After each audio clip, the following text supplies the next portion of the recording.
Hindi ka ma-approve kapag wala ka ng mga ganito. So guys, dito tayo ngayon sa SM Grand. Meron tayong duty. So dito kasi kami nakapwesto yung dealership namin. Marami kasing nagtatanong, ano ba yung mga requirements para sa mga empleyado? Madali lang naman. Una, valid IDs. Mas maganda kung dalawa ng primary ID ibigay mo, pero kung isa lang, okay lang naman din yun. Pangalawa, yung proof of billing. Proof of billing, kahit hindi nakapangalan sa inyo, okay lang yun. Huwag natin gawing komplikado. So, Meralco bill, Maynilad, or internet bill natin.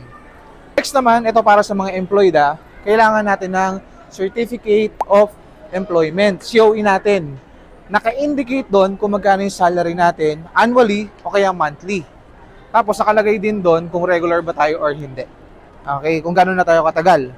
So, ito, hindi naman siya necessary pero makakadagdag to sa credibility natin. Yung 3 months na latest na payslip natin. Para makita lang din ng bangko na talagang pumapasok sa bangko yung ating salary.